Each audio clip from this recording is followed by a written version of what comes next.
بسم اللہ الرحمن الرحیم۔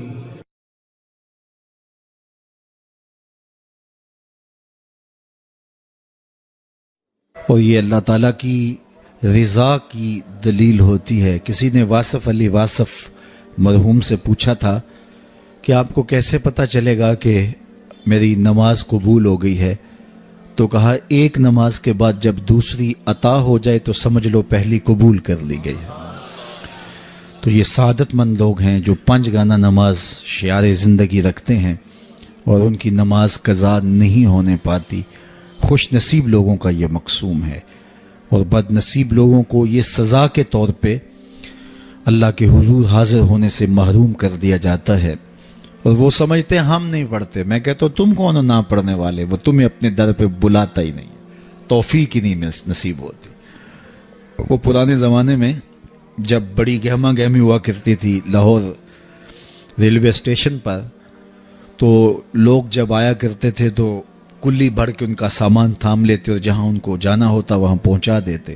تو ایک صاحب اترے تو ایک بوڑھے کلی نے سامان پکڑ لیا، تو جب اسٹیشن سے باہر آئے تو سامنے نوری مسجد پڑتی ہے، تو اس کے قریب پہنچ کر اس نے کہا کہ میکلوڈ روڈ پہ جانا تھا، تو کہا میری نماز اثر ابھی رہتی ہے تو تم سامان کے پاس رکو میں نماز پڑھ لوں۔ تو بابا جی اندر چلے گئے، نماز تعدیل ارکان کے ساتھ ادا کی۔ اب یہ بابو بہت پریشان تھا کہ کافی وقت لگ رہا ہے اور میں نے اپنے ہوٹل میں پہنچنا ہے، تو وہ بار بار اندر جھانکتا ہے تو بابا جی ابھی رکوع میں ہیں، بابا جی ابھی قیام میں ہیں، کبھی سجدے میں ہیں۔ خیر اس نے وقت گزارا، خیر بابا جی نے سلام پھیرا۔ ان کی عادت تھی کہ اس کے بعد تسبیحات فاطمہ بھی پڑھا کرتے تھے، تو وہ پڑھنے لگ گئے۔ تو اس کا پیمانہ صبر لبریز ہو گیا، تو یہ آگے بڑھا اور جہاں جوتے اتارے جاتے ہیں وہاں کھڑا ہو کے مسجد کے اندر جھانک کر کے کہتا ہے بابا آ بھی جا، تینوں کیڑی شے باہر نہیں آن دیندی؟ تو بابے نے پلٹ کے دیکھا اور ہنس کے کہا پتر جڑی شے تینوں اندر نہیں آن دیندی۔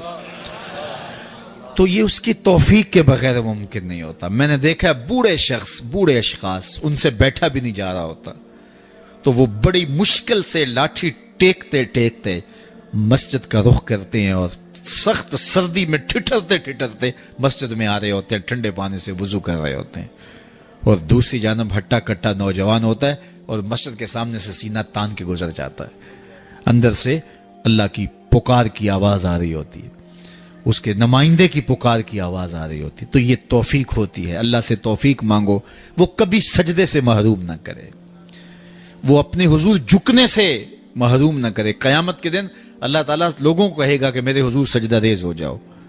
آج اگر کوئی نماز پڑھتا ہے یا نہیں پڑھتا، قیامت کے دن تو چاہے گا کہ میں اس کی حضور سجدہ ریز ہو جاؤں۔ جب سورج سوا نیزے پہ ہوگا پھر تو کوئی انکار نہیں ہوگا۔ بے نمازی سجدہ کرنا چاہیں گے بھی کمر اکڑ جائے گی، نہیں کر پائیں گے۔ اللہ فرماتا ہے قرآن مجید کے اندر کچھ لوگ جہنم کو دھکیلے جا رہے ہوں گے، ان کے ملنے والے کوئی راستے میں ملیں گے، ان کو کہیں گے ما سلککم فی سقر، تم جہنم میں کیوں جا رہے ہو؟ تو وہ کیا کہیں گے؟ لم نکو من المصلین، ہم نماز نہیں پڑھا کرتے تھے۔ ایک بار نہیں، 2 بار نہیں، قرآن و حدیث میں 750 مرتبہ نماز کا حکم آیا ہے۔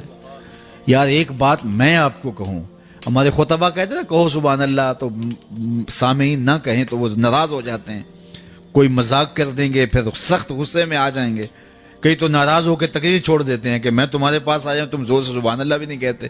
تو 3 مرتبہ، 2 مرتبہ، 4 مرتبہ ایک مکرر ایک بات کہے اور آپ نہ مانیں یا میں نہ مانوں تو وہ ناراض ہو جاتا ہے، اور میرا رب ایک بار نہیں 750 مرتبہ کہہ رہا ہے۔ نماز کا حکم اللہ اور اس کے رسول کی جانب سے 750 مرتبہ ہے۔ کتنا ڈھیٹ پنا ہے کہ بندہ پھر بھی اللہ کے حضور سجدہ ریزی کی توفیق نہ پائے، اور وہ کس طرح جو ہے وہ ڈٹائی کے ساتھ اپنی زندگی گزار دے۔